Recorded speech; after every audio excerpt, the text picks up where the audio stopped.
Bismillah, Bismillah, salatu wassalam ala rasulillah. Assalamu alaikum, everyone. I have no idea how this is going to go. I have no idea whether anybody's going to show up, whether we will have any live viewers. I am doing this in a way as an experiment. It's your sister Naima B. Robert here, and I'm live streaming today via Zoom because we're experimenting with a new show format, right? And we want to make sure that we can do it, that it works, and that we can get people to come on and have a chat. So I've put together some interesting topics of conversation, and I want to hear from the people who follow me, who are on this platform. I want to hear from you guys. So what we've done is I'm in Zoom right now. I'm live streaming into YouTube, and I'm inviting anybody who has a view on the topic to join me in Zoom so we can have a conversation, right? Now, you know how debates work, right? Debates are typically there to highlight two opposing views. And if you're involved in a debate, then obviously your job is to defend your view, right? Please let me know if you guys can hear me, if you can see me clearly, if everything's working as it should. Please let me know. Like I said, there's 14 of you watching so far, mashallah. Assalamu alaikum, everyone. Please do be active in the chat. That's the whole point of this. And I will be dropping the link for the Zoom in the chat for those of you who may want to come on and share your opinion on this particular issue. Now, the reason I brought up the issue of divorce and whether divorce should be stigmatized is partly because it's still such a big issue in the community, i.e. divorce, but also because my conversation with Talha has had so many views, subhanallah. And she shared some, we had some quite strong words. We had some strong things to say about divorce, okay? Things that you're not really hearing nowadays. So I wanted to see what people think, what's the word on the street, if you like, about whether divorce should be as stigmatized as it was, whether it should be more stigmatized, whether we should be lessening the stigma. jazakAllahu khairan. There's a 1999 super chat, mashallah, the first one I've ever had live. jazakAllahu khairan for that. So let's back up and let's get some context. And like I said, if you have an opinion on this issue, if you have something that you would like to put forward, something thoughtful, something thought-provoking, something interesting, something valuable to share, please, inshallah, just come and join me in Zoom. Okay, I'll put the Zoom link in the chat. Inshallah, it will work. Like I said, we'll see. It's my first time doing it, so we'll see. But the Zoom link is in the chat. If you want to come in to have a conversation, that we can do that, inshallah. So let's get some context. So we know that unlike some other religions, Islam does allow for separation between husband and wife. We know that there are two forms of divorce, talaq, which is a divorce given by the man, and khula, a divorce requested by the woman. We know that they have shurut, they have conditions, okay, and there's an etiquette around them. And we also know that during the time of the Prophet ﷺ, divorce was not something that was unheard of, right? And in fact, if we look at the seerah, we see that, sometimes multiple divorces, multiple remarriages were quite common, right? And even people marrying, certain people. So during the time of the Prophet ﷺ, that's what we see, right? And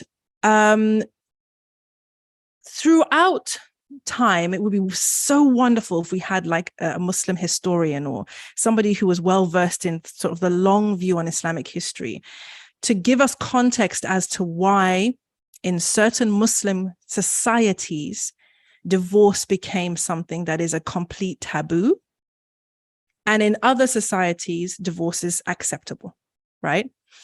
So we have some communities where if you wanted a divorce, or if you were divorced and you were sent home to your family, that's it for you. There's a black mark on your name. No one will marry you. The implication is that you have failed to maintain your marriage and that you are tainted somehow. I've heard so many stories of, people literally being ostracized, physically ostracized when they were divorced, married women not wanting to keep company with that woman, her children being stigmatized, maybe even kind of being taken by the husband's family. And, we have different custody laws, Islamically, right? But, definitely that divorce was like a death knell. It's like a death sentence. You will never be a respectable member of society again. So we've had that for a long time. And that, while it meant that a lot of families stayed together, I would argue that at least a portion of those families that stayed together because the cost of a divorce for the woman was too much. That the risk that she would take in actually leaving her marriage was too high and not something that she was prepared to do. Okay.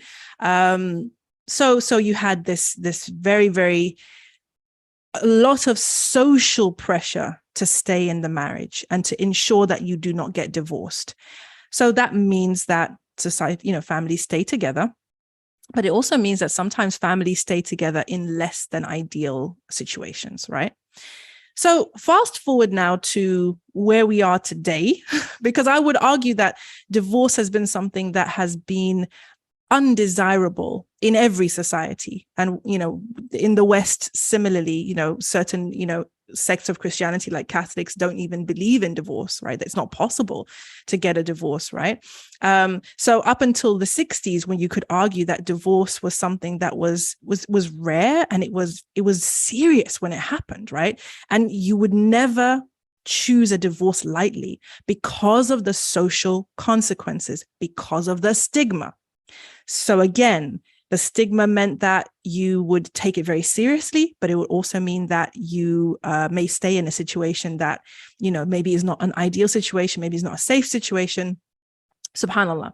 So I've got a comment here, jazakAllahu khairan. And so the comment is, and thank you so much. This is great. I love this because I love it when I get the feedback from the chat. jazakAllahu khairan. I see you, Sultan Muhammad. I see you there. Let me do my monologue and then I'm going to let you come in, inshallah.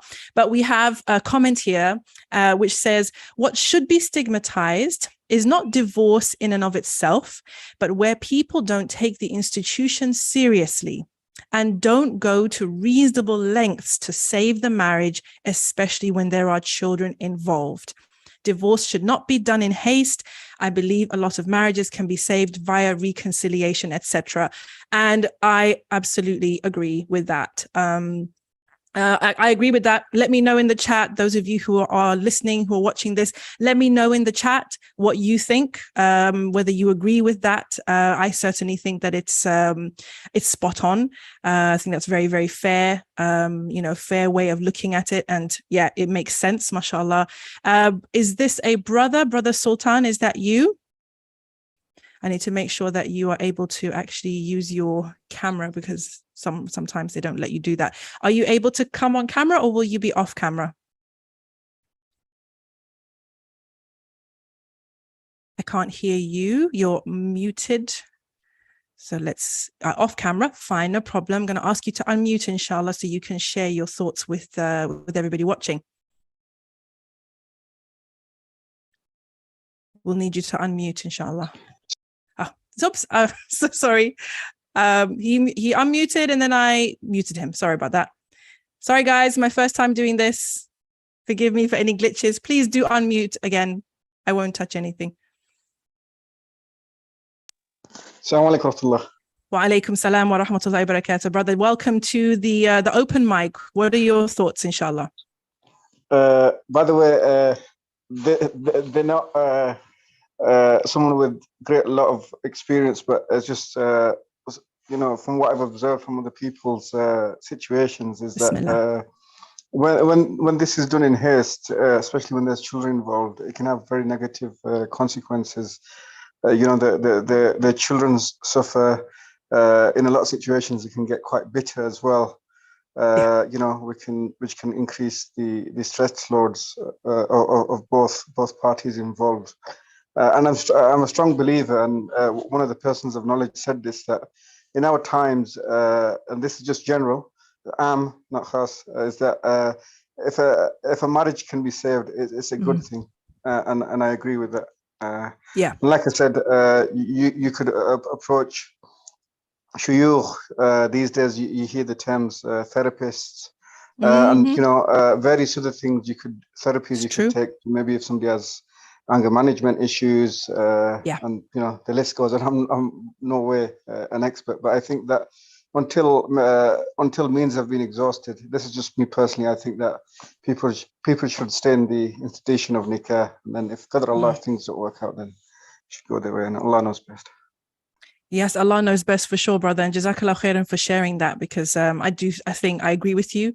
I think probably we would all agree with this, that once children are involved, the stakes are so much higher, aren't there?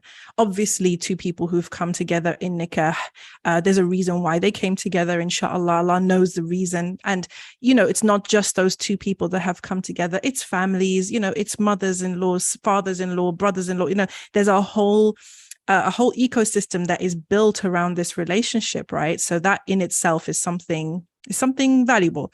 But once children are involved, the stakes become so much higher. And we all know the statistics, right? We all know the statistics of children from divorced homes.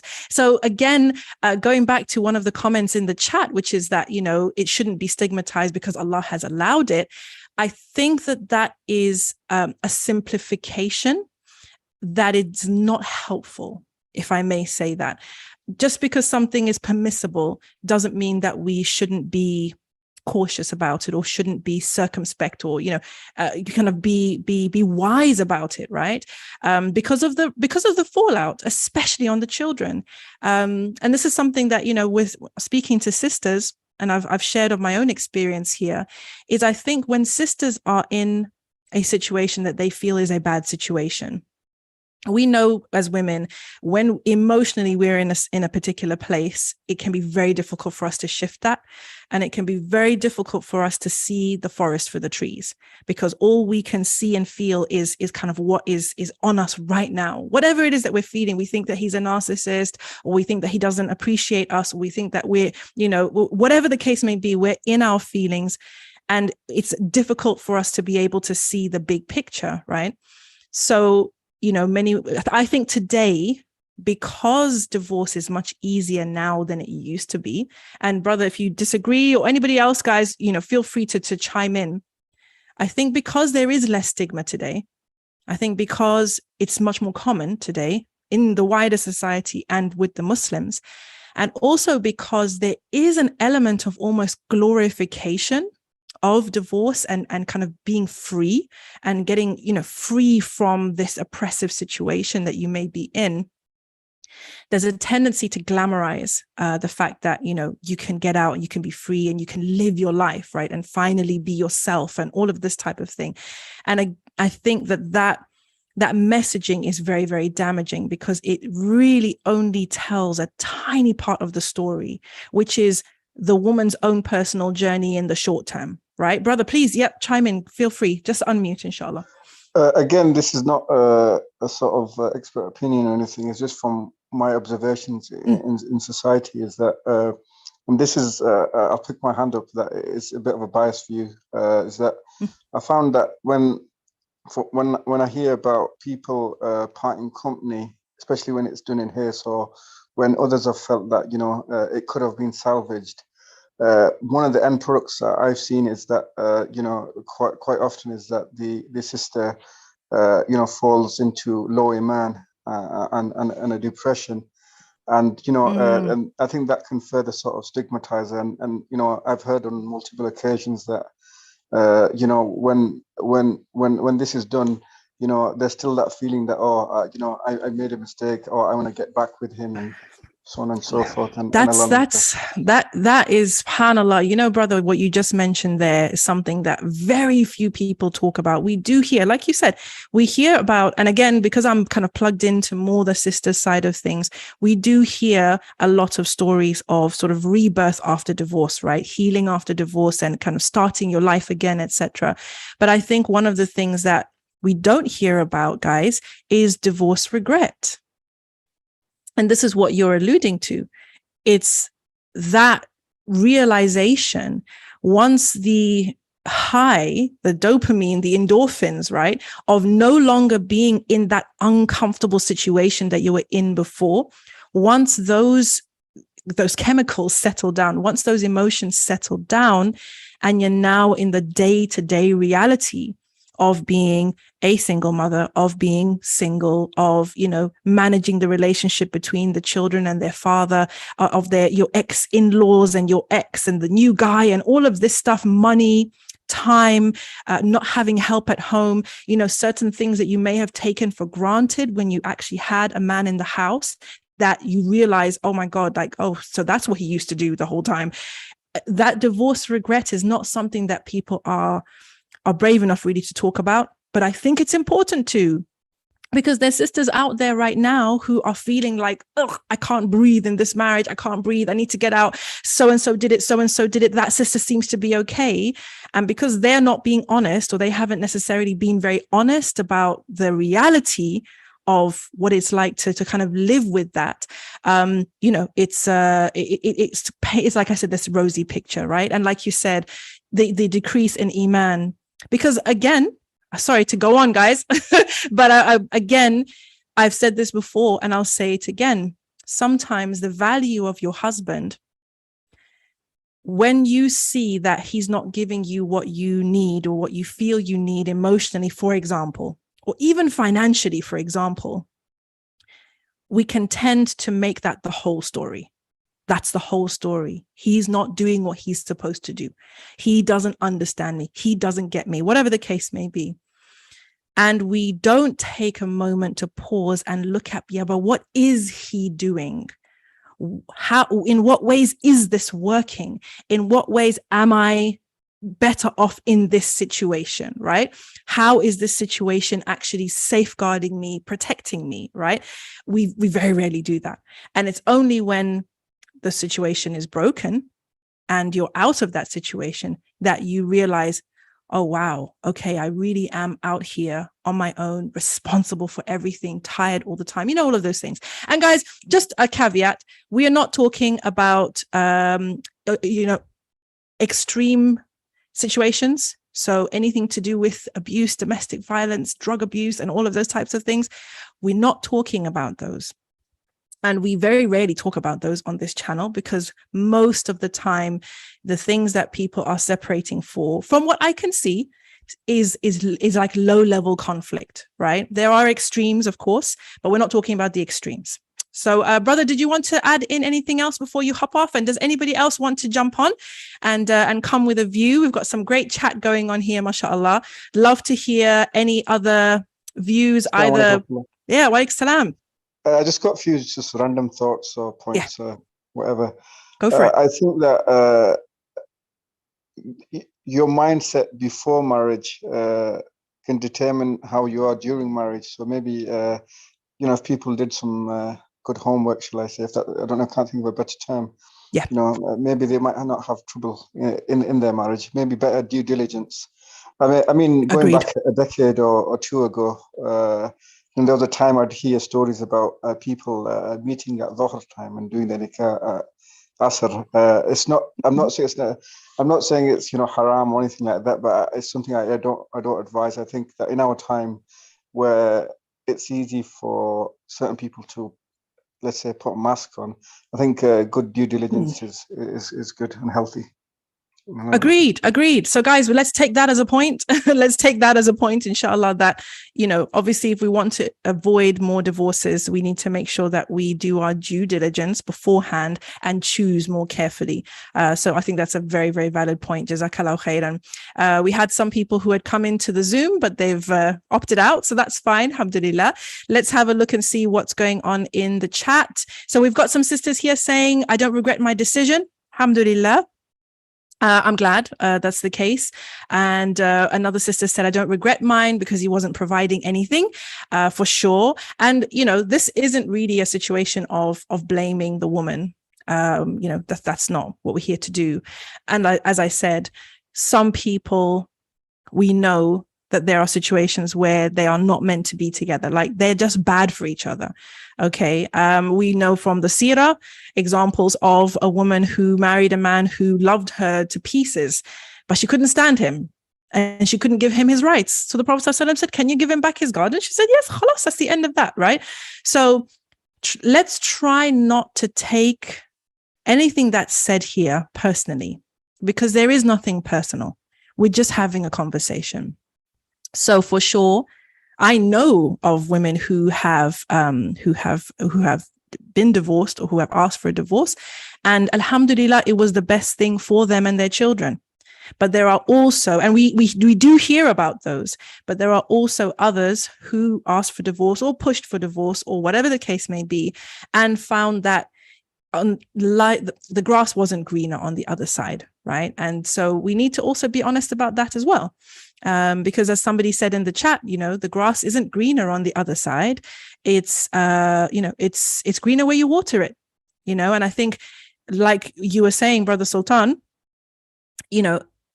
that taking the steps, getting advice, getting help, looking at your own behavior, regulating your own emotions, making dua, getting therapy if it's needed, right? These are ways for you to water your garden, and also just doing the things that are going to help the marriage to be a good place to be.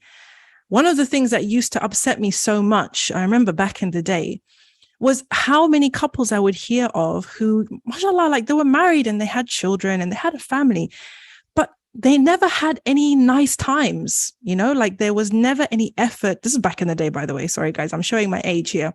But there was very little effort to make the relationship itself an enjoyable place to be for the man or the woman, right? So working on our relationships, Yani, this is something that we can all do. And if you haven't seen it already, I'd like to direct you to my my video 10 steps to avoiding divorce, because I think that there were some good points made there. And there was a brother also who said that he doesn't regret his divorce because he did what he could to repair and connect. And at the end of the day, what can you do? If you make every effort, Allah knows.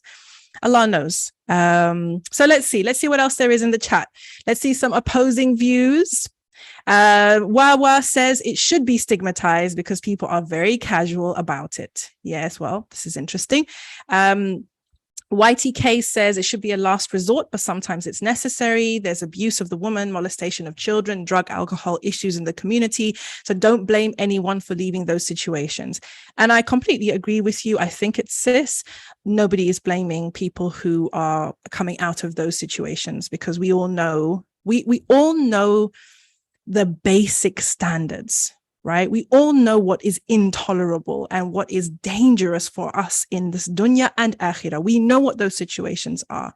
So, Yani, we're not saying that we're not in the place anymore where we're telling men or women to stay in the situation regardless, right? Regardless. Doesn't matter what she does, what he does, what's going on, it doesn't matter. Stay in the situation. Nobody's out here saying that. So let's be fair. Alhamdulillah. Okay, we've got some people wanting to come in, inshallah. So let's see. Let me do my my thing. Yes, Brother Sultan, go ahead. Just another sort of just a random thought that came, and maybe if you had any views on it, it'd be interesting, or anybody else for that matter, is that just say you're in a particular situation within your partnership, and even though it's not hit the rocks, but if you see that it can be a big issue in the future, it might be an idea to sort of get it addressed, or maybe sit with some scholars to maybe sort it out now rather than later. So it's not in a bad predicament later. 100%. 100%. I've got a great comment here from Brother Muhammad, who says, marriage is a mutual partnership of two consenting adults. He says two equal consenting adults. Marriage should not feel like a parent-child relationship. Regardless of how right you think you are and how wrong you think your spouse is, it is wrong to treat your spouse like a child. Treat your spouse with dignity and respect.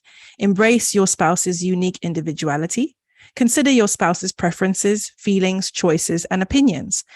The oneness of marriage does not turn spouses into clones. When the two become one, they do not become the husband or the wife.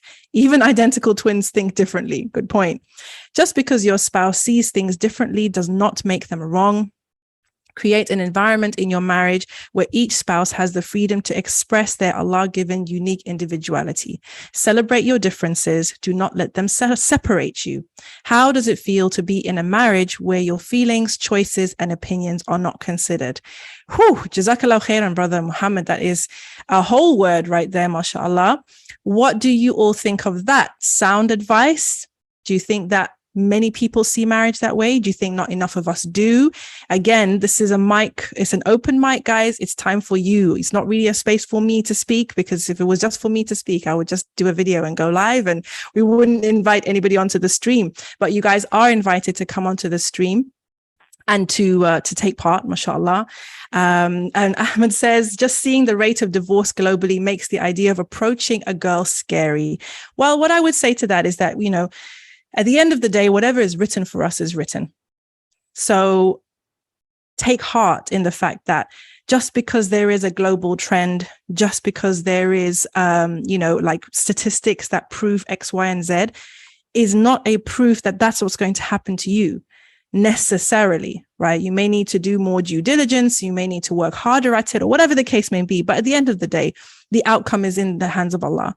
So I remember I had a very interesting back and forth with a brother who was black pill. I don't know whether you guys know sort of what the black pill mindset is all about, but it's very statistics based. And I call it like a nihilistic philosophy, really. It's this kind of doomsday thinking that if I'm not of the chosen, kind of the top whatever percent, then, I'm doomed to not be chosen, to not find a woman who will be with me, and my bloodline will die because I'm short or Asian or this or that or that. And, I try to say to him that, you don't know what Allah subhanahu wa ta'ala has written for you. And that's a fact. You do not know what your outcome is unless you take the steps to actually doing what it is that you want and going for what you want. You will never, ever know whether you could be successful. So reading statistics and getting emotional about statistics and kind of believing that the statistics will determine your outcome, for me is it's a losing battle as far as I'm concerned. But that's my take on it. I don't know if anybody else has got a different take on black pill or anything else. Please, inshallah, do let me know. Awale, welcome to the stream. What are your thoughts? Should divorce be stigmatized more or less? What are your thoughts? Oh, I need you to unmute. There we go. We can't hear you yet. Oh, okay. Hello, can you hear me now? Yes, perfect. Okay, assalamu alaikum. I'm actually calling from Canada. Wow, amazing. Welcome. So actually about divorce, alhamdulillah, I had family member that was divorced and all that. And in our community, the problem is that when you're getting married, if you find somebody that was already divorced, it's kind of stigmatized a little bit, because you're either the mother or the father will tell you, why don't you get married to a unmarried woman before? You know what I mean? So, so that's a small problem in our community. Usually that's what happens. So it's still being stigmatized, if I want to be honest with you. So and technically, I'm from a Somali community. So Mhm. anytime I'm married, alhamdulillah. I've taken, but Alhamdulillah. I've seen experience where a young man will meet a woman, a young woman, but she has one kid. She was divorced, Mhm. and his mother will tell him, okay, you can find an unmarried woman and that you can start a Right. life with. That's the Right. problem. So Mm, that's what mm, mm, mm. Now, my understanding, and again, please correct me if I'm wrong, but my understanding of the Somali community is sort of since the displacement, it's led to a lot of instability in families. Would you say that that's true? a lot. Everywhere you go, from Canada to Yeah. Britain, Europe, is the same story, right? Single mother, Yeah. Yeah. father. It's very pandemic. It's a pandemic in our community. Subhanallah. May Allah make it easy. So I'm curious to know, because okay, if I look at the Somali community and the Asian community, for example, I think that their attitudes towards sort of divorce and remarriage and just those types of family setups is quite different, certainly in like our parents' generation. So how has that instability and these destabilization of families and mother-headed households, right, women-headed households, which I think are quite common in the Somali community compared to other Muslim communities, other immigrant communities, how has that impacted the young people coming up? How has that impacted the girls and how has that impacted the boys from your perspective? Good question. Wow, I got chilled. Well, the first thing for the girls, in my opinion, it impacted. They see a Somali man. They put them in the same brush, right? They call them they call them the farah. The farah. Yeah, the farah. Yeah. I'm familiar with that. I assume that this Somali man will eventually leave his. I mean, I'm not putting them in all the same basket, but it's just I don't blame them too because they probably grew up with only a single mother household, right? So they assume that Somali husband as usual, leaving the wife and the kid and getting married to a younger woman, and then that send a shockwave to the whole kids, right? The daughter, and the man. So concerning the man, I mean, if this gentleman had a son, the son will eventually, if Allah protect him, alhamdulillah, he will be a good kid. Otherwise, he will be on the street. The mother cannot be both dad and mother at the same time, right? So the kid will be on the street, and eventually, kids schools and all that. So you need both parents. Yeah, so it ends up being the same situation, doesn't it? Of like just in general, single mother households, we do tend to see, issues with discipline, issues with, neglect and just being overworked, really. And I know Somalis often have big families as well. So there's like a lot of children, mashallah, that the woman is responsible for. So yeah, it's tough. May Allah make it easy. May Allah make it easy. And also, one thing I want to put on social media. Oh man, social media also causes a disaster in our community. I mean, even for the marriage couple and really, honestly, because in what sense? Like what's happening? I've seen like a woman will say, "Okay, this man, your man is my man," in the middle of the YouTube and all that. And it's, I mean, I don't really know that. Wow, what's going on messy. in Facebook, Subhanallah. Yeah, so a woman will appear in the middle of Facebook, and then his other wife will insult him, and it's just drama on Facebook, TikTok, whatever you can call it. I don't know. Yeah. YouTube. Yes. Anyway, mashallah. May Allah help us and make it easy. May Allah bless your marriage, brother, and give you so many years of strong companionship and love and commitment, and allow you to do the work that you're here to do on this earth together and with your families. I mean, I pray that for everybody else who's watching this, who's listening. Thank you so much for sharing that perspective. jazakAllahu khairan. We've got Brother Isa, the Black Telect here. Assalamu alaikum, Brother Isa. Alaikum salam, sister. Wa alaikum salam. So what are your views? Divorce, should it be stigmatized? More, less? What's happening? What's the word on the street? From what I gathered from your previous conversation, I thought it seemed you were talking about women who are divorced afterwards? Is that what it is, or is it in general?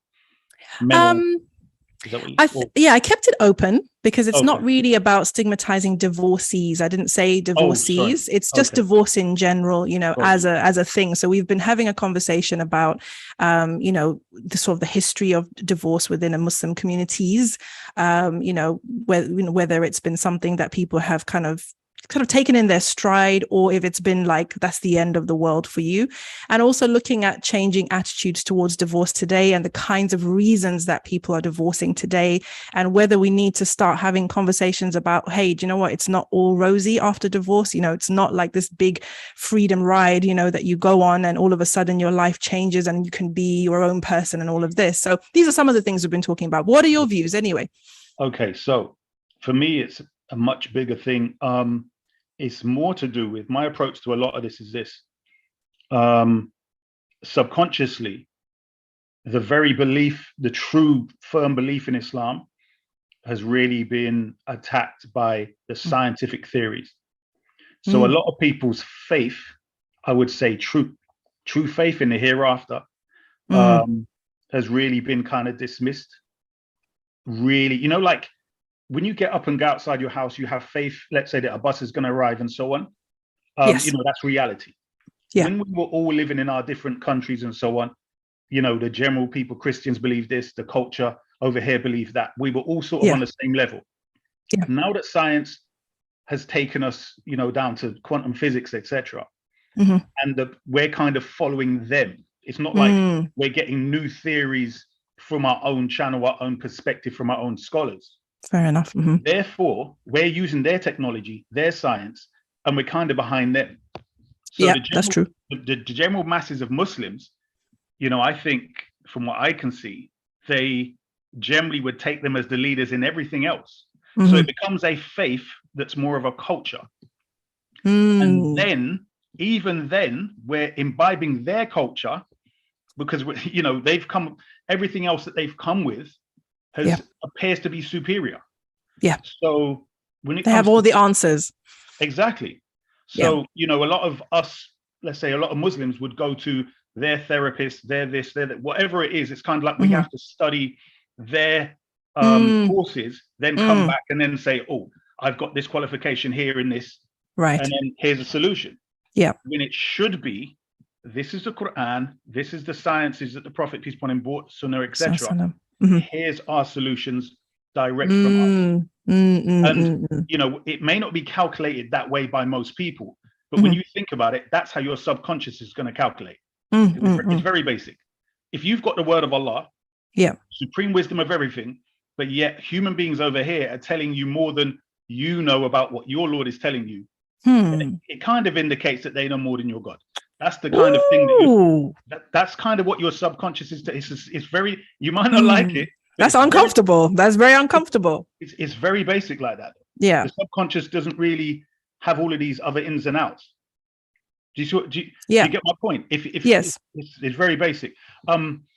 So in regards to divorce, again, I can see patterns of which we're one foot, let's say, in Islam. Yeah. Another foot in the Western culture. Yeah.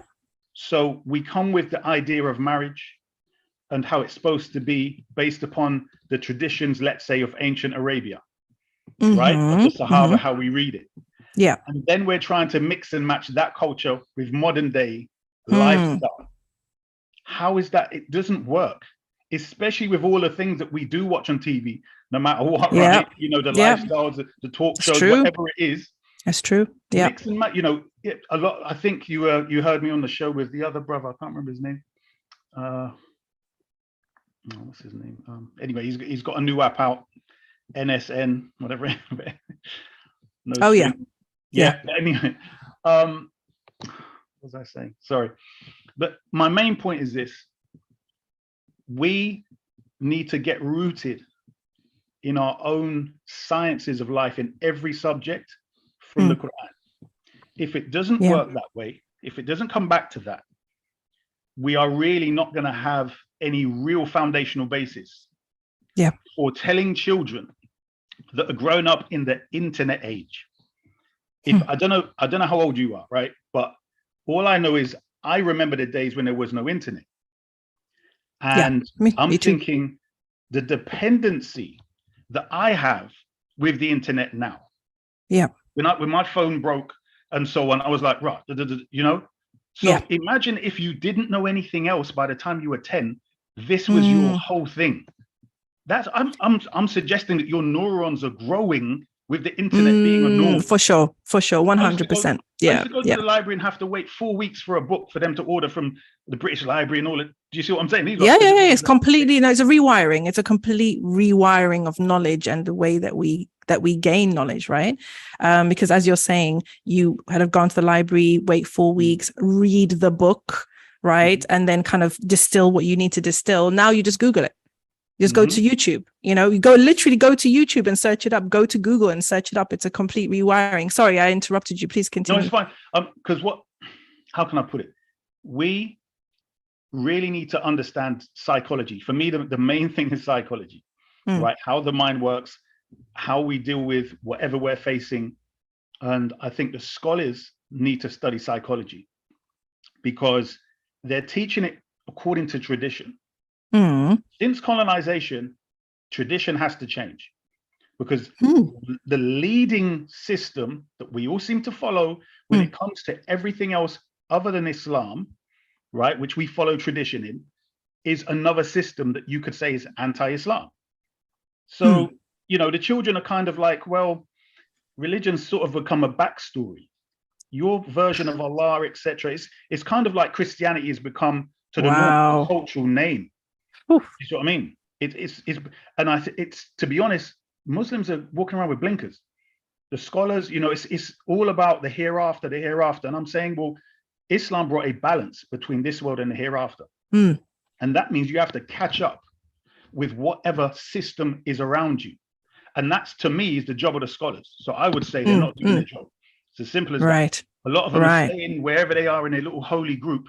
And they're not getting out there like the Prophet, peace upon him. He went out there amongst the people to see what's going on and understood and got, fair enough, he got wahi, but I'm saying everyone else, they would know what's going on in their society. There seems to be a massive line between the masses of people and the scholars. They don't seem to know what's really going on. No, for sure. Your discussions which you're having now is an example of what needs to be had. Do you see what I mean? These types of things where we're getting down to the crux. What is going on out here? Our young Muslim youth are joining gangs just because of a certain area. What is going on? Do you know what I mean? Yeah. It literally is where, getting back to stigma divorce. It should be, can you define stigmatized, please? I think stigma. Okay, well, I don't want to go to Google, guys. Maybe you want to give us your definition of stigma, but my definition of stigma is where that particular action invites censure. It invites, a negative response, right? It's not a neutral thing. It's not like, oh, you do it, you don't do it, it's cool. There is a negative response. There is censure. And I'm going to use the word judgment, right? Even though nobody wants to judge anything nowadays, but I will use that because typically if something is stigmatized, the people who are involved in that are judged, right? There is a judgment that's being made. So I do think that when we can go into this now, I think, because I think the kind of modern society or postmodern society that we live in today, especially the one that is being shaped by liberal values, secular liberal values, especially like the whole woke trend, sort of wokeism, like wokish ideas, is this idea that there should be no shame. There should be no stigma, right? Like it's your truth, the subjective truth, the whole subjective truth thing, the whole subjective morality, the whole idea that, like everything is valid and everyone is valid and everyone's opinions are valid, everyone's emotions are valid, like everything is valid, right? And the thing is, the outcomes of a society in which, for example, premarital relations are not stigmatized, right? We know that from the late 1950s onwards, we had the sexual revolution and everything that came with that, which allowed free access to for men and women to indulge without marriage.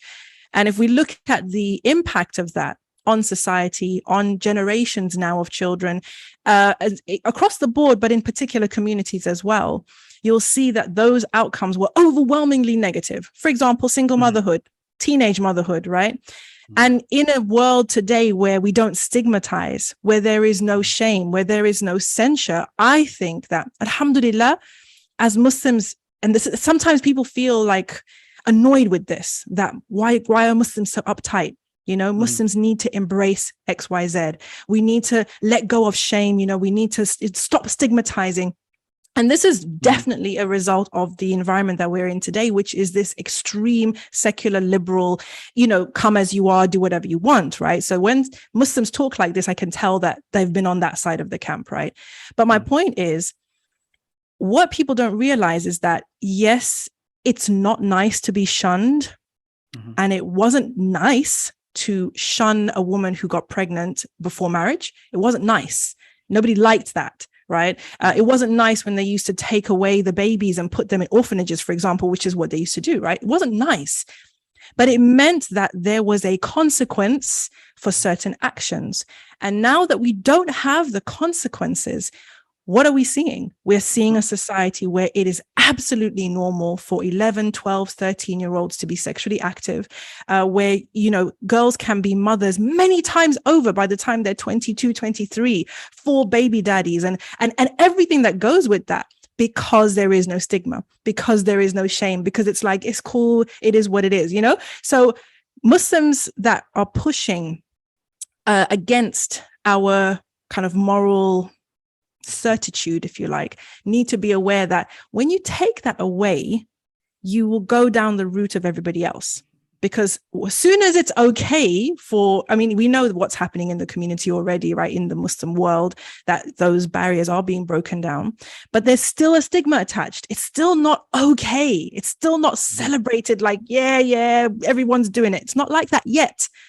As soon as it becomes like that, we will be having problems with teenage mothers. We will be having, you know, baby mama drama. We will be people talking about marrying single mothers right now within the Muslim community, in the manosphere and everything. They won't be talking about marrying sisters who've been married before. They'll be talking about marrying sisters who've had children outside of marriage, you know, if we don't kind of pull it back. What are your thoughts on that? Okay, so 100% in what you're saying.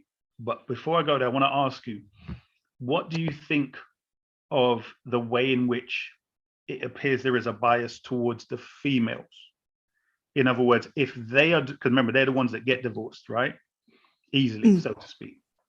So in other words, the stigma is more on them rather than the man. So in other words, if the man divorced you, we're not going to judge the man because he wouldn't really want to divorce you. He would just get another wife, let's say, right? Potentially, yeah. But I'm just saying, this is maybe how it's seen outside, you know, of that house. You don't know the reasons inside. You just know these two were divorced. Yeah. So because the man could have had another wife, there must be something wrong with you. And I'm saying, if you keep that stigma, if this pressure on this side, I think it will assist, because the society set up is so that the female has a whole heap of freedom of choice without the information of her consequences. So she's got all of these things laid out like a child.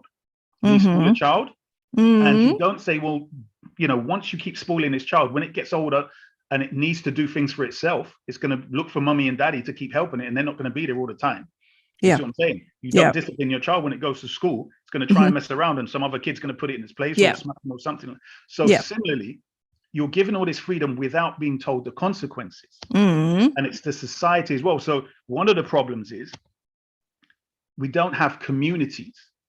And I gave an example on the other show of the Jewish community.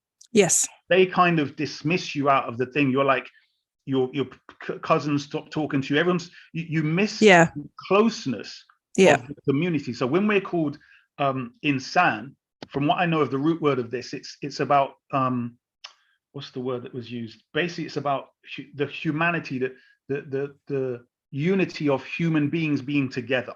Which you look at more other cultures, they place more emphasis on doing things together, as opposed to the technology.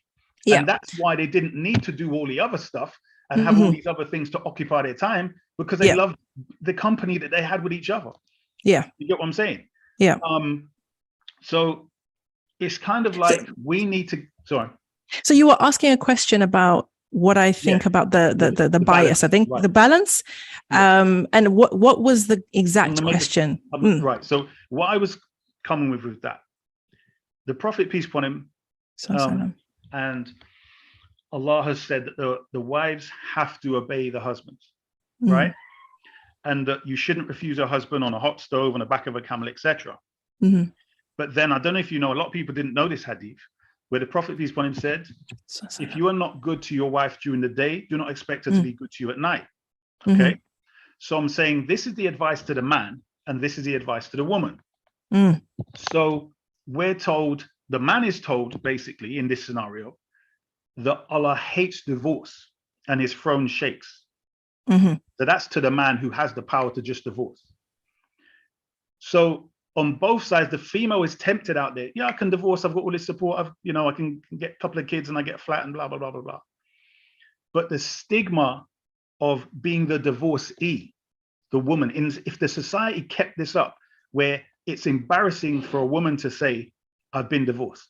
I got married and I've been divorced. I'm saying that would tip a balance in this society where you go, girl, he wasn't good enough for you, that type of talk. Yeah. I definitely, I'm glad you brought that up. And I certainly do hope that, none of my viewers have friendship groups like that, because those types of hype girl, you deserve better, he's doing this, he shouldn't be doing that. And that kind of, that energy isn't helpful. Let's put it that way. The energy isn't helpful. So okay, so let's sit on this for a second, because there's a comment came in from Sister Aisha, jazakAllahu khairan, sister. She says, sorry to say, but why don't you talk about men who abuse women for years and years? I understand becoming a single mother can be hard and not the way you might think, but what's better, living with someone who treats you like a slave and abuses you physically and emotionally, or leaving? And I just want to say, this always happens. Every time we have this conversation, unfortunately. And the thing is that anybody who feels triggered by this conversation, and certainly triggered by my views on this topic, I would like to just make it clear. This isn't about you and your personal situation. We are talking about low-level conflict here. We're talking about, non-extreme situations, because I don't believe, and Brother Isa, maybe you have a different view on this, I don't believe that today, the vast majority of divorces that we're seeing are as a result of extreme abuse and violence and drug abuse and the things that people have mentioned.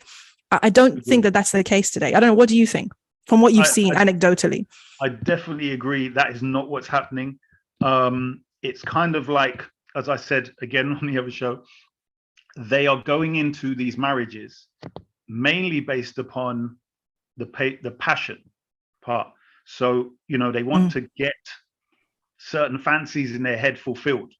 And they get fulfilled within 6 months. I know these talk, I've come across ones that have been talking about, this brother, he wanted to marry me, but he didn't want to do, what was it?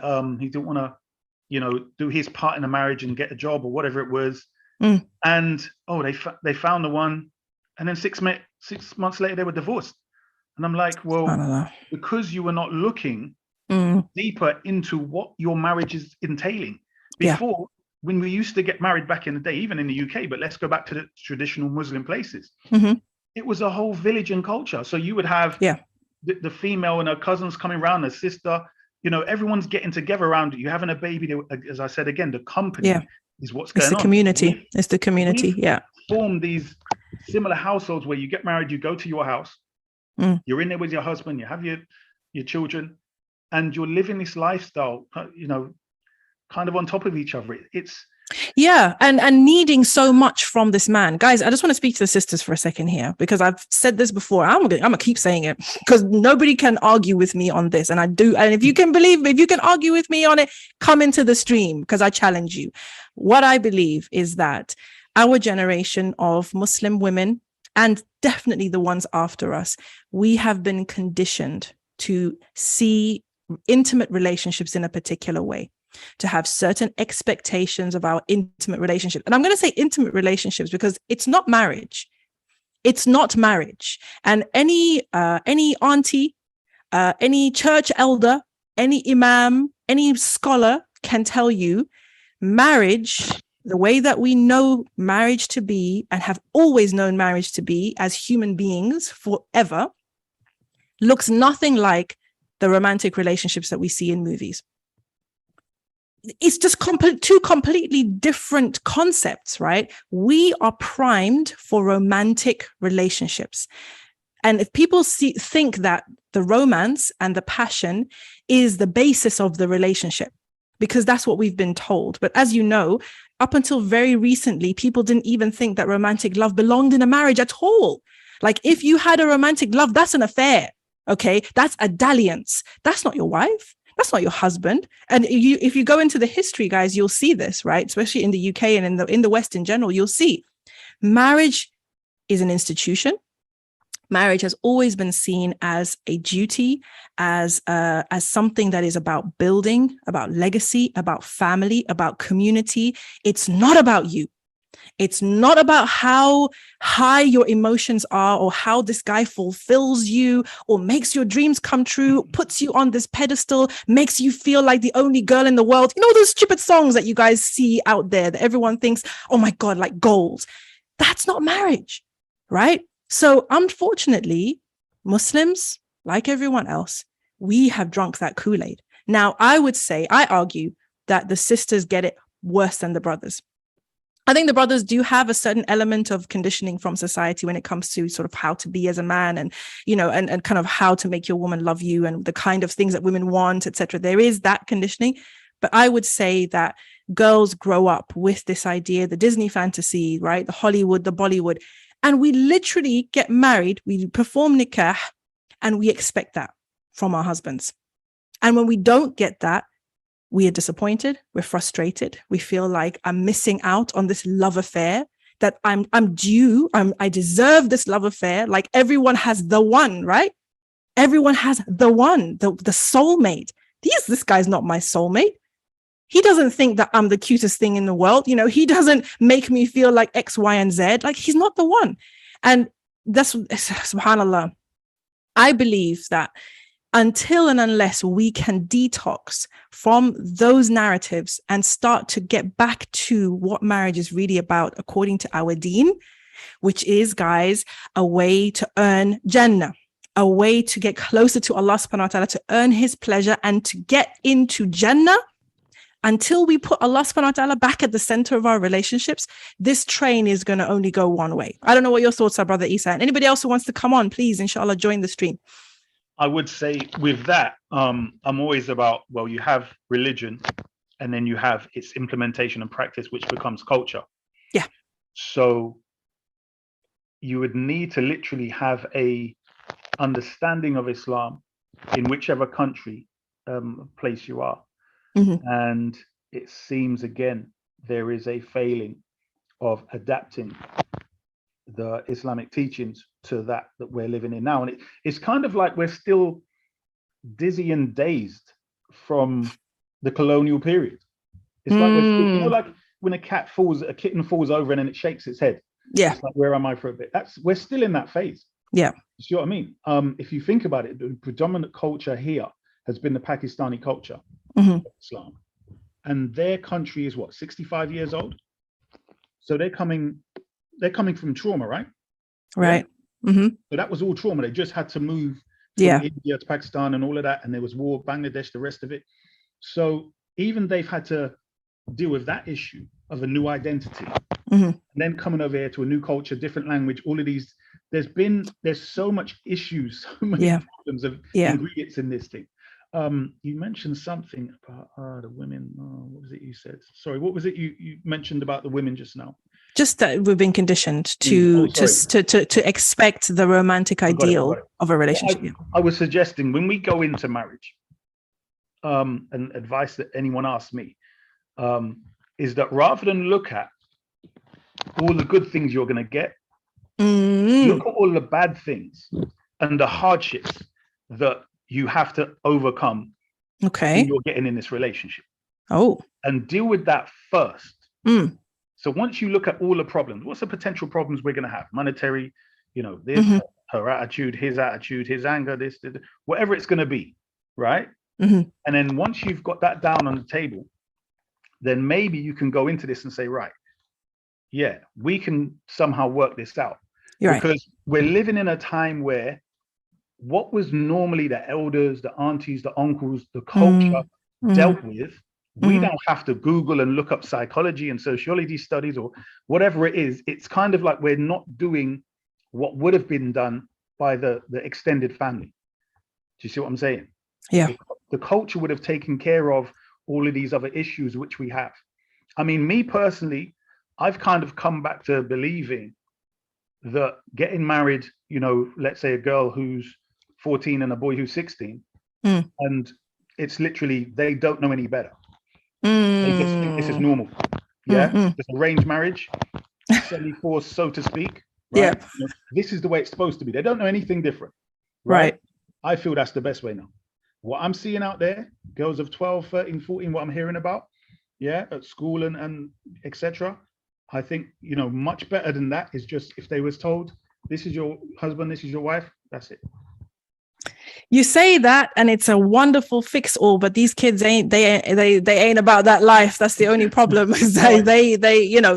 They've been groomed already from TikTok. They've got their type, they like this type of girl, they like this type of guy, then I need my wife to look like this, I need my wife to look like my husband to look like that. So it's a problem. But I agree that things that mentality wise. So yeah. One thing let's say a solution for the young gangster boys, 16, 17. One of the things that help them is if you give them responsibility to look after younger boys.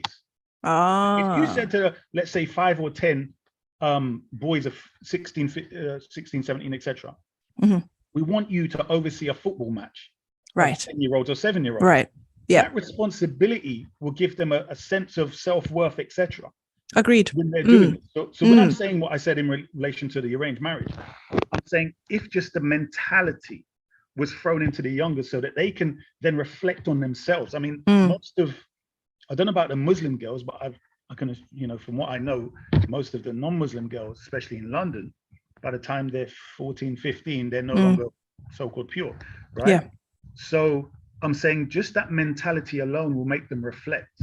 When you're that age looking up, it's kind of like, well, I want to be older so I got more freedom. When maybe looking upwards, but if you're looking down, you're kind of looking back at yourself. You were young just a couple of years ago. So I think it is a slippery slope, but well, did you know what? As you say that, I think there's definitely something, and this is, guys, this for those of you who are wondering where these revelations are coming from. I think that maybe this is something that's happening more with reverts, because we came into the deen without the culture, right? We didn't have a Muslim culture. We came into communities where there was this culture. And I think a lot of us, if it wasn't Islamic, like purely Islamic, it was kind of like, oh, that's dumb. Why do they do that? Desi culture, this Arab culture and everything. But I've come to think that some of the things that have become part of the culture in Muslim societies, they help to create the environment that allows people to continue to practice, right? For example, family involvement.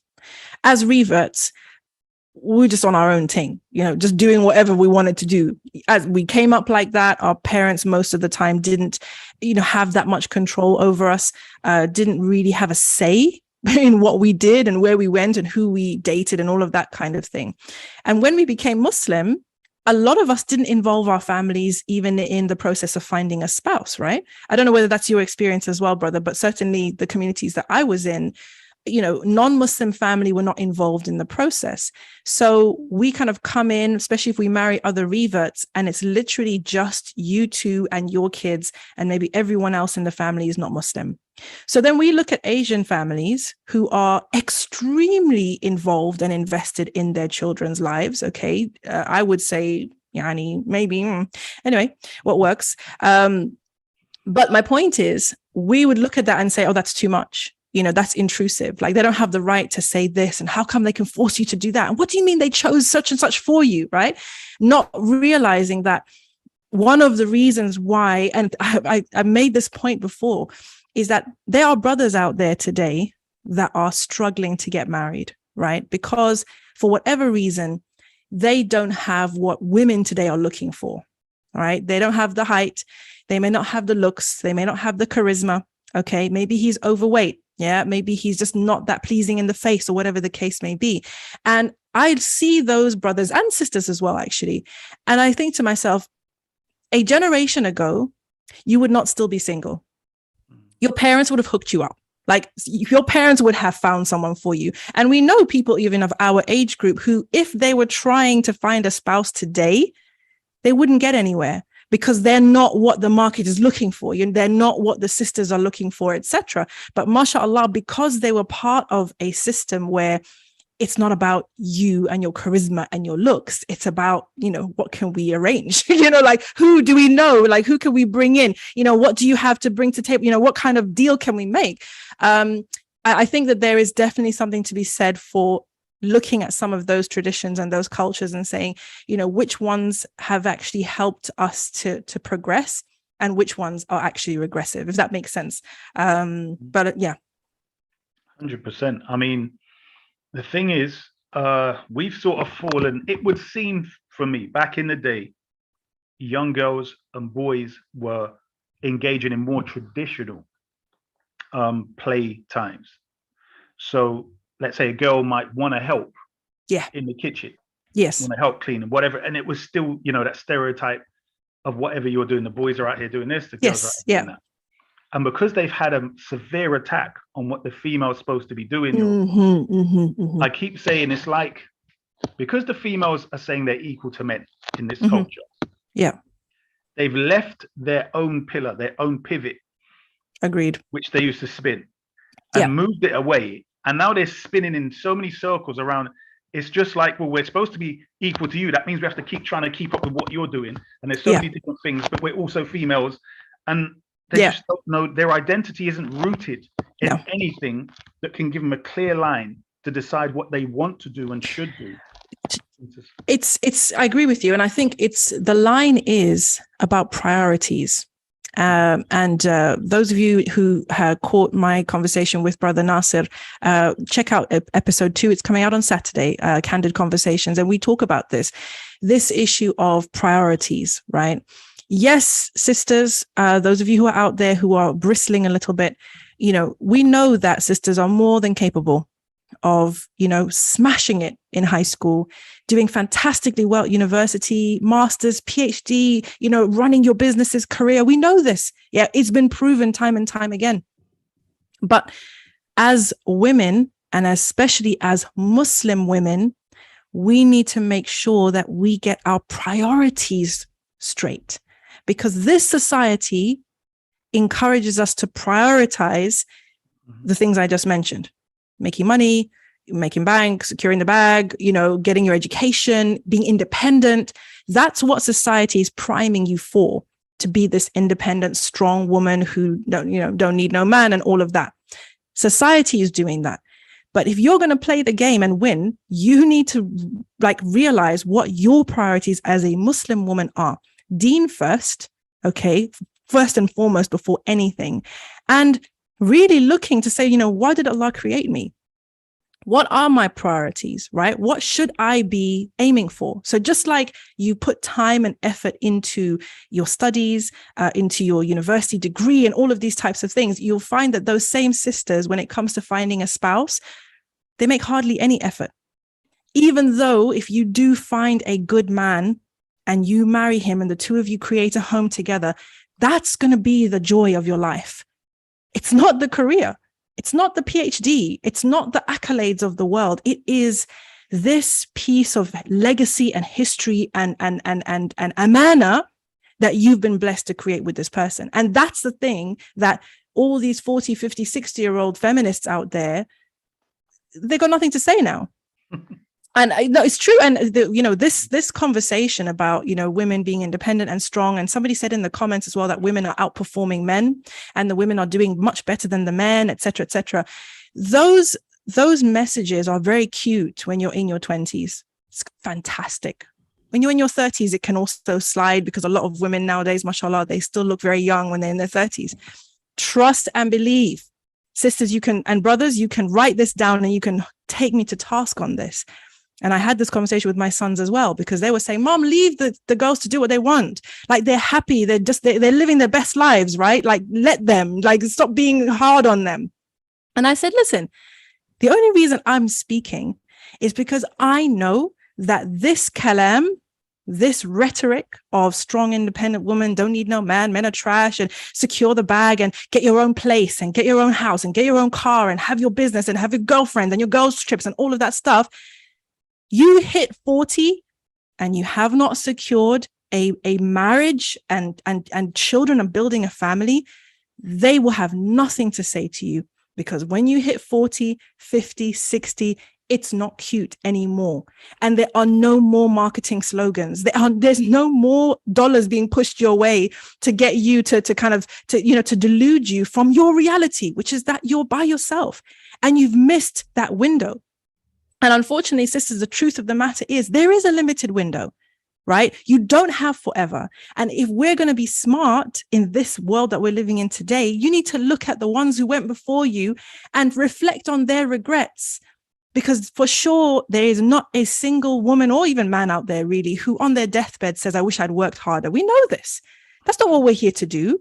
We're not here to build corporate America or build, like the city of London or whatever. We are here to first and foremost worship Allah. And then we, as women, we've been tasked with this amazing challenge to birth the next generation and raise the next generation of Muslims. You cannot do that if you are a workhorse and everything in your brain is revolving around the bag, and everything going on out there. It's just not possible. Anyway, I'm stopping the rant. My apologies, everyone. We've gone completely off topic.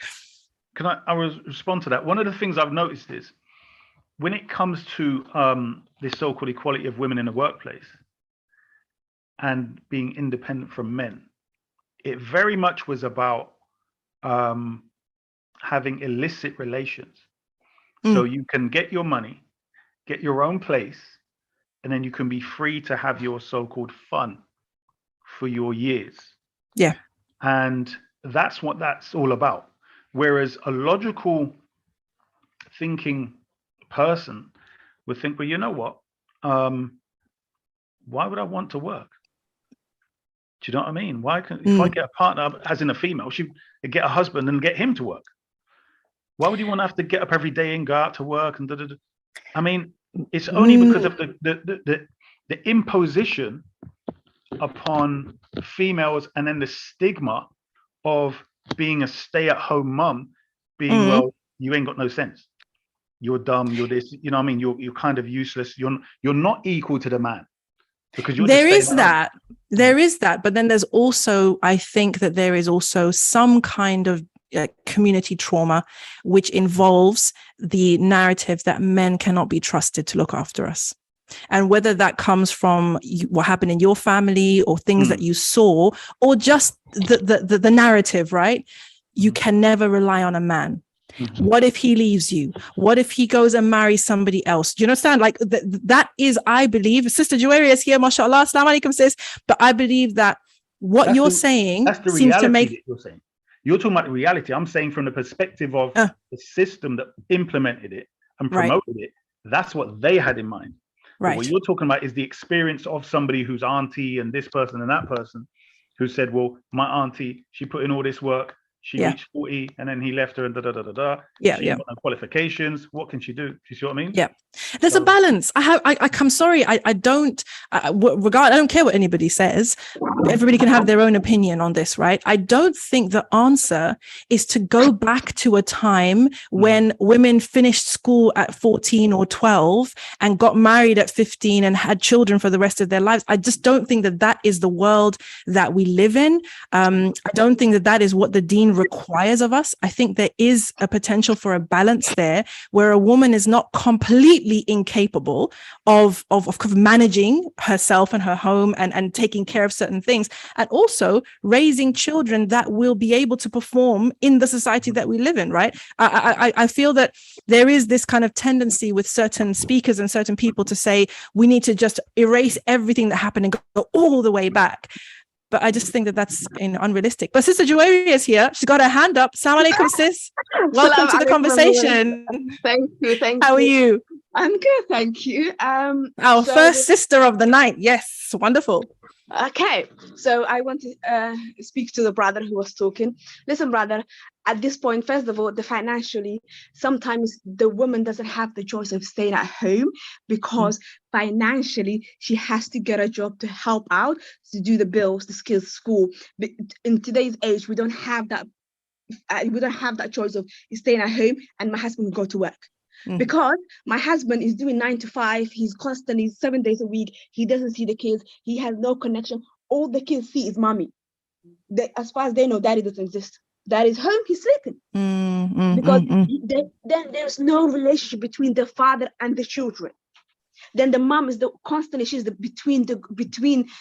go-between between the parents. And sometimes you don't want, I'm sorry, but I don't want my man to be working 7 days a week, constantly stressed and worrying about how am I going to pay this bill, how am I going to do that, and not see his children. So what's the answer for you, sis? You think the answer is for you also to work? Like what's the plan? Yeah, the answer is if, first of all, when you get married, it's two people coming together. It's two people coming together to have a life together, to build a life together, to build family together, to have that relationship. There will always be up and downs. There will always be challenges. As long as you guys are a team and can work with those challenges and understand that sometimes everything isn't on one person. Yeah. So yes, it's not on one person. Yes. If you guys can afford for the wife to stay at home and the husband can do the job and still have a relationship with his children, then yes, alhamdulillah, you guys can do that.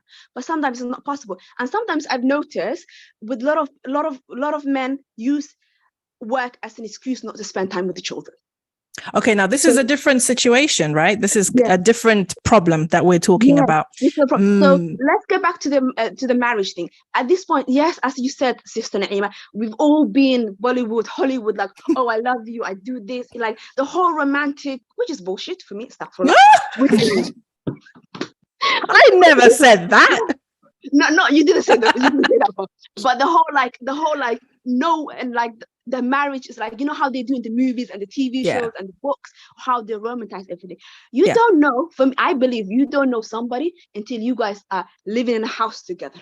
And there's no barriers. There's no nothing. When he's throwing his dirty socks over, or when she's leaving she hasn't, she drank the tea and she just put the cup in the sink and it bothers you. So when you guys get on each other's nerves and be able to understand the tics, then you get to know each other. Then you can build a life together. Not the whole fairy tale. Oh, I love you within like a week. Excuse me, how can you love me? You don't even know me. Okay, but it's but remember, sis, so just to jump in here, it's very interesting that you say that, because there is actually something chemical happening in your brain. If you did marry somebody that you're attracted to and you guys get along, then there's this chemical situation that's happening in the brain that is the falling in love. And you have the limerence and the lust and the infatuation and all of that. Of course, it's short term, but it is like it's a real thing. But obviously, that's not what we are building on, right? The real thing, but that's not what you want to build on a foundation. So I want to know whether you see so we're talking about and a very valid point, right? Especially in today's society where if one income is not enough, right, for the man to be able to take care of that and still have a life, which is what you're referring to, right? So is the answer then for the woman to start working and shoulder some of that burden? What are you saying? Yes. If sometimes you might need to shoulder the burden. Right. The woman might have to shoulder the burden. But going back when women were not getting educated and they had after school, they didn't go to education and whatnot. And okay, sometimes I'm sorry, but that's not good. How is my children can respect me if I don't have an education to teach them, to help raise them? So because the mom is the one who teaches the children to begin with. Agreed. So you have to have the education. But yeah, sometimes you have to, due to financial issues or due to one, you have to shoulder the burden, and the woman might have to get some job to help with the husband. So I want us to get clear on this. So that situation, then, do we need to bring in like family members in order to kind of bear the weight of what the children, for example, or are you saying that both parents can work and sort of use, I don't know, babysitters or childcare, etc., for the children? What are you thinking? Family. Okay. Family, yes. There are a lot of families that actually, Somalis, Somalis, you're on that all day long. So for sure, there will be family setups where the mum, the grandmother, for example, will be happy to keep the children while both parents are working, etc. Okay.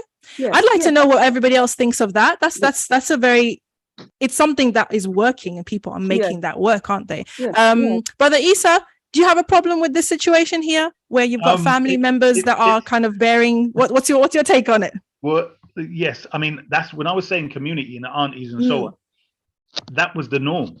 Yes. They would come in and help look after the children. Do you know what I mean? They'll be out running, burning their energy out, etc.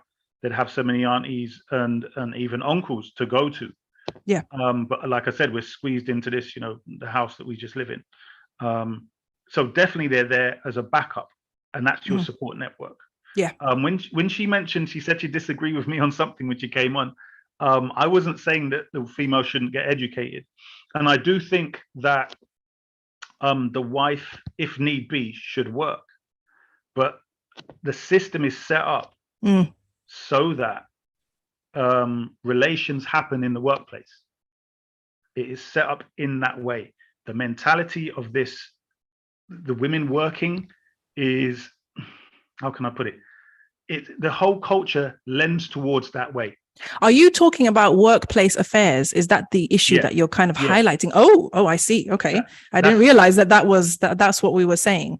So you're saying that the danger is that if, sisters are in the workplace, the environment lends itself to sort of emotional attachments and maybe even physical ones within the workplace. Is that what you're saying? That's exactly my point.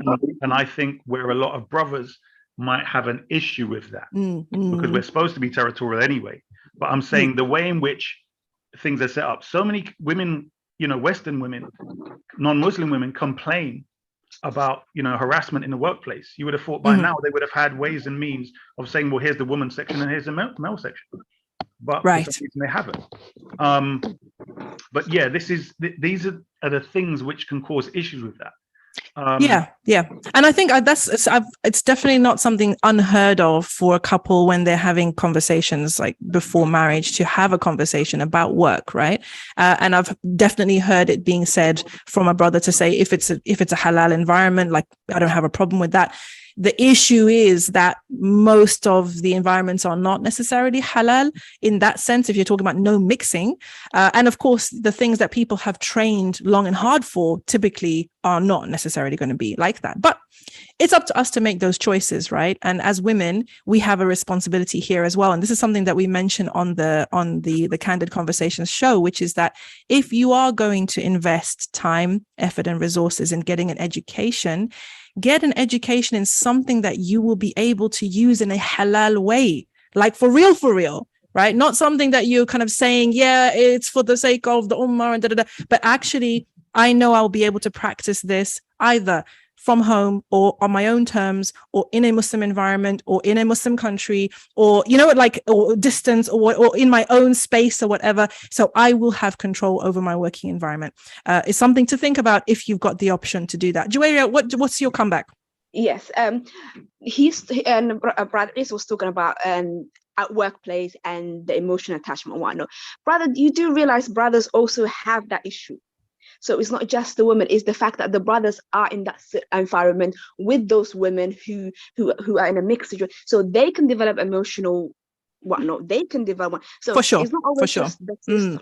So it's always like a double-edged sword, because the brother can have those emotional. He can, you know, the women, they're not trust. They can be like, you know. So the brothers can have that. So it's not just the sisters. Shall I tell you why it's different, sister? Why? The reason why it's different is because, let's say a man and a woman are both working, and you know they both come back from work and they're having regular intimacy at nighttime, and she becomes pregnant. Okay. The man never comes home pregnant. Yeah. So the potential is, although we may trust, I'm just saying there are circumstances in which she could be doing something at work, an affair. She comes home pregnant for someone else. The man never comes into that house pregnant for anyone else. He might get someone pregnant out there. So I'm saying, from the man's perspective, this is one of the most powerful instincts that we have in regards to possession and possessiveness over a female. The mate guarding. Okay. Right? The mate guarding. Yeah. Well, our offspring. Remember, you know, reproduction is our physical survival, right? Our genetic survival. So we're very possessive over that situation. So if a man has, you know, he shouldn't, but if he has it out there, it's away from the home. But if a woman does it, it's, you know, playing with his head, so to speak. So this is one of the things and one of the reasons why the men are more possessive in that sense.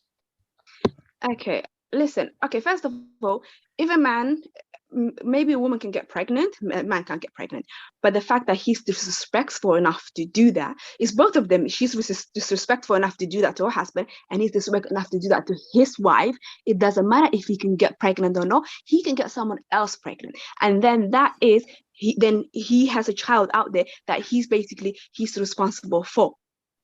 And not only that, now in this age, we have something called sexual transmitted diseases. So if I can't trust my husband to go to work and not do something, and later on he comes to the house, he might not be getting pregnant, but he's bringing diseases to this woman whose trust is him, who thinks it's her husband. She doesn't need to worry about anything or health and safety, because this is her husband. That trust she has in him. So when he comes to nighttime with her to be intimate with her, he could give her chlamydia, he can give her some kind of disease, AIDS, anything, because he doesn't know what that woman had, but he slept with her.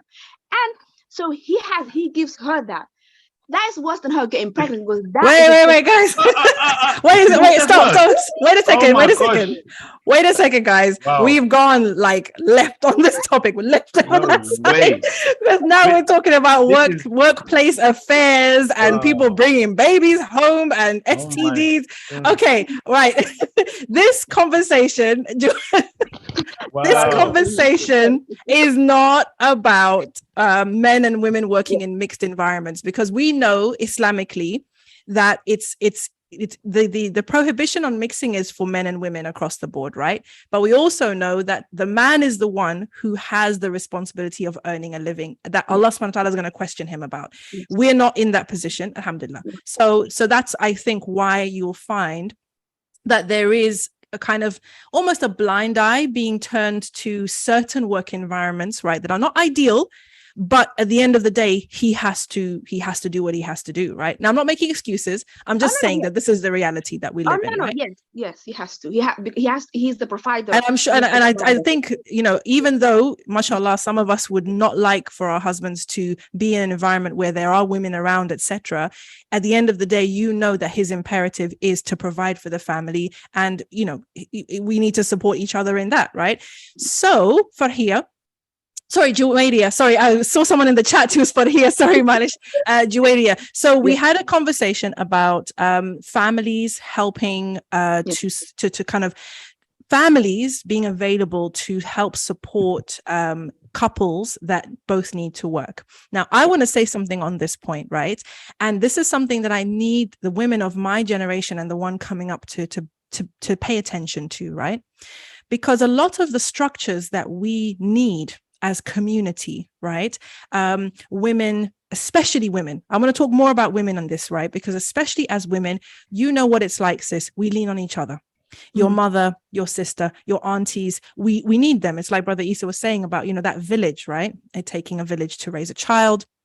when you've had a baby, for example? Don't we need our mum with us? Don't we need our aunties? Don't we need like people to come and bring food, etc.?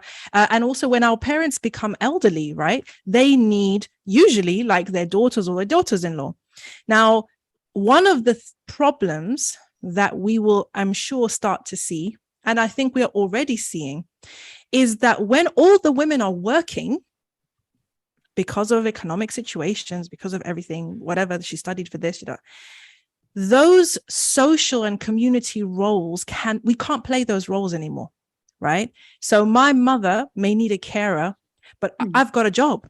I can't take time off to look after my mum. So that's why I believe in the next few years we will see more Muslims in old people's homes, because we're basically trading the woman power that traditionally would be keeping the community working, right? We're trading that for work power. So we're trading, the skills that we had as women, where, for example, a sister is ill, we would cook and we would send it to her, right?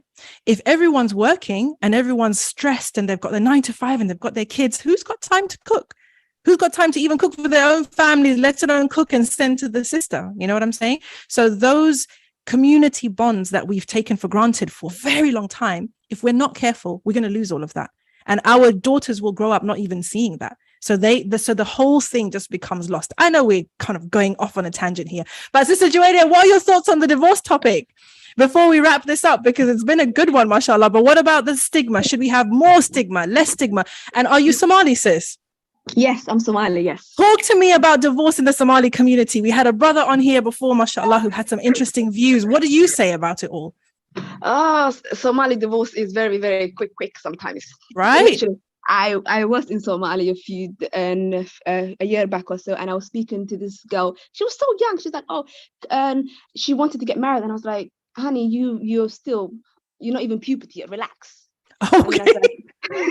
And then she's like, yeah, but you know, I was like, do you even know what I was like, do you even know what marriage is? And then she's like, oh, you don't need to worry about that. You get married to him. If you guys don't like, you get divorced and you go marry another one. He goes marry another one. Wow. I was like, really? Look at these kids. That is not what divorce is. Because subhanallah, in Somalia it became very, very, very easy. Like literally quick. And what impact does that have? Because you see, one of the things that's interesting to me then, in a society or a community where divorce is very easy, right? Does that mean that there is no stigma, and that girl who's maybe been married twice and she's maybe 19, 20, but she's already been married twice and she can marry someone else, it's not a problem? I think she's been married 3 times now, and she's got different kids with different. And will she still find a husband? Like, it's not a big deal. People don't mind. Yeah. Hey. It's very easy. So I think it's because it's very easy for them to get married, and very easy. Like as a divorcee, there's no stigma to it, right? But it does affect the children, and sometimes the kids end up with the grandparents. Oh, sometimes, and like she will. So back home, Somalia, there's parents, and then thankfully we have a community to help you raise the children. Yeah. If the husband is not involved, or you guys got divorced for whatever reason, right? But it became very part of the norm. So there's no stigma being a divorcee or getting a divorce. Interesting. But it's very quick to get married. Very quick. So easy come, easy go kind of thing. Basically, yeah. Okay. Well, do you know what, sis? Listen, I see the same happening in that. I see the same happening here in the West, because we've got so many more people who are prepared to kind of have more like a short-term marriage, or like just get married and see how it goes. And I think that statistically, after your first marriage, subsequent marriages have a higher and higher chance of failing. So I guess we may get to a stage where it's just not a big deal anymore. Sister's been married 6 times. Oh, well, Yani, this might not work either, but hey, bismillah, let's go. Yeah, but what about the children? That is the issue that I don't have an answer for, sis. You're 100% right to pick up on it. I don't have an answer for that. What do you think? It's very easy as an adult. You can get divorced, okay, get married, but your children will now have a new man, a new mom, and so is a whole, how's that going to work with their dad? When can you visit? When it's a mushkila. It's a mushkila. I think when it comes to adults, right? Yes. I agree with you 100%. So we'll have another stream to talk about that specifically because it's such a big issue. And I think that we can probably all agree that, look, consenting adults, hey, do whatever works for you. But once children are involved, I just think we have to move differently because, as you said, the impact on them, not only losing their birth parent, but also now having to be, raised by just one parent, but also any subsequent men that come in, women that come in, stepmothers, stepfathers, step siblings on either side, and just the mahram issues as well, right? Because step siblings are not mahram to each other. So that is a cause for concern. And then you imagine a sister who's maybe been married 3 or 4 times. If her children have seen men coming in and out, or 4 different men, whether it's her daughters or her sons, I don't know. I think that there's something must happen there because I don't know. What do you think? And it also teaches the children that marriage has no value. That's the one thing I'm very, when it comes to divorce, I'm like, if we get quick divorce as easily as that, then marriage has no value. Because marriage Islamically is a big amana. It's also when you have children that Allah gave you that amana for you to take care of. But when people get married, they don't think like, yes, how hard there's going to be challenges. Marriage is not easy. Because there's always be challenges, whatever is your in-laws, whatever is you and your husband, your wife are having issues, whatever it is, as long as you guys can talk it and work and put in the work and put in the effort, then you get. But you guys don't want to do that. Yes, sometimes you might need to, divorce might be the best option for you and your children, because I have seen marriages where it became really toxic. And it just became the parents were constantly fighting and the kids were in there and they were just sis, you know what, I agree with you, but I just think like as adults in the situation, like this is why I think one of the reasons why Brother Nasser and I are doing these candid conversations and focusing on emotions and emotional regulation is that if all of us could be more in control of our emotions and be more strategic and mindful of akhirah, these situations would de-escalate. Do you know what I mean? Is that when people are just like out of control and they're hurt and they're angry and their ego and they're reacting and everything is just like heightened emotion and very much about me and how I feel and I'm angry with you and you're at this and you're at that and effing this.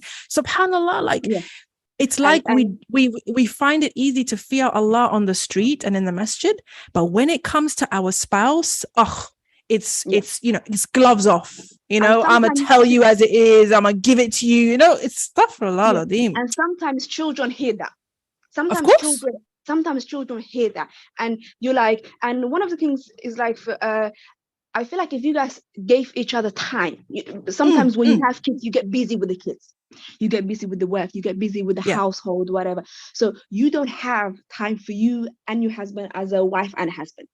There's always mom and dad, auntie, this. So you spend so much time on other people, on other things, that you guys lost the connection you had as a married couple.